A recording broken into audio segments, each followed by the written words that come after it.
Thailand lese-majeste, UN urges amendment to law.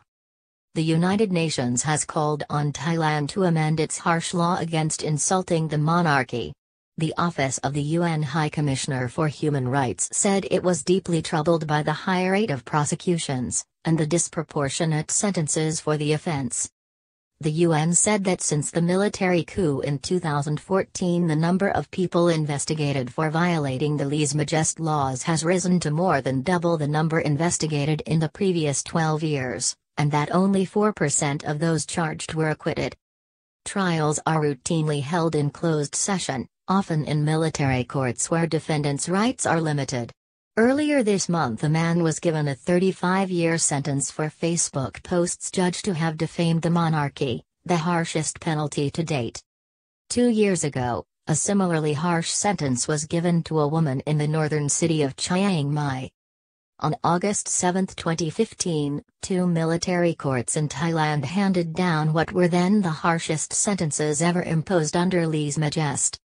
In the first, a court in Bangkok sentenced a 48-year-old tour guide operator, Pongsak Sribunsong, to 60 years in prison, 10 years for each of the Facebook posts critical of the monarchy that he was charged with writing.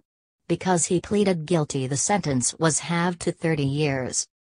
Pongsak acknowledged that he had become politicized during the prolonged political conflict which preceded the 2014 coup, and had often posted his views on Facebook. But the second case, in Chiang Mai, was baffling.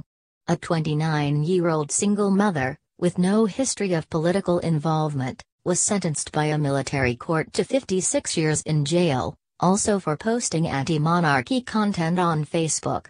Her sentence, too, was halved after she agreed to plead guilty. She had begged for leniency, given the ages of her 2 young daughters, and her mother's poor health. The tribunal was unmoved. Her name is Sasaweman, and her story illustrates the sweeping scope of the lese-majeste laws, deployed by a military government which has made defending the monarchy's exalted status in Thailand its highest priority. The regime at the Chiang Mai women's prison is relaxed enough to allow frequent family visits.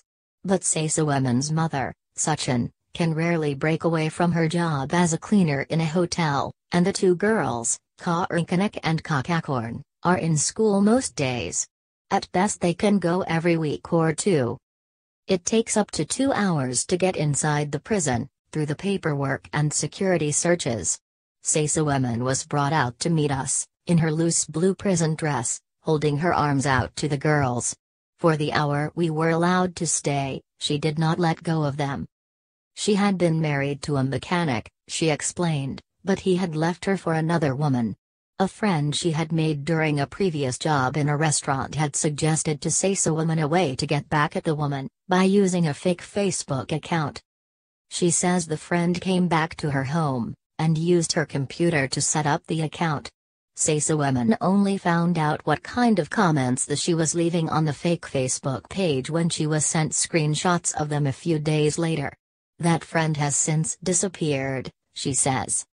At around the same time, Krityami Thakorn, who leads a group of ultra-royalists in Chiang Mai that monitors social media for anti-monarchy content, spotted the offending Facebook page. I was angry, he recalls. This was not about politics. It was a natural reaction. We discussed what we had seen among ourselves, and decided that we had to act. Mr. Krit has strong feelings about the monarchy. He sobbed openly when he remembered hearing of the death of King Bhumibol last year. I know we are the only country in the world that still treats kings like gods, like demigods. Yet our late king was not just a god, he was a living deity. That's how Thais feel toward him. I believe that in 5,000 years of world history, there has been no other king who was as great as he was. On September 27, 2014, Mr. Krit's group informed the Chiang Mai police, whose investigations eventually traced the Facebook page to Sasaweman's computer. Sasaweman remembers the police coming to the house early in the morning a few days later. They confiscated her computer and 2 mobile phones. She accompanied them to the station, with her youngest daughter, who was running a high temperature. The police showed her some of the comments from the Facebook page, and asked her to sign a document acknowledging that she had seen them. She says she did not understand that she was in fact signing a confession. She and her mother say they knew nothing about the lese-majeste laws. Woman says she had an alibi for the times the posts were published on Facebook, that she had been at work, in the hotel where her mother is also employed, and that she had no internet access there. 4 months later, Woman was asked to come back to the police station. She has been in custody ever since. I thought she was going to show up and then leave, Sachin told me. I had no idea it was going to be this severe. I thought it might be a 1-year sentence, maybe suspended. We never sold drugs. We never killed anyone, or stole anything. We learned about this law when it was too late. I didn't even have time to come to terms with the fact that my child would be gone.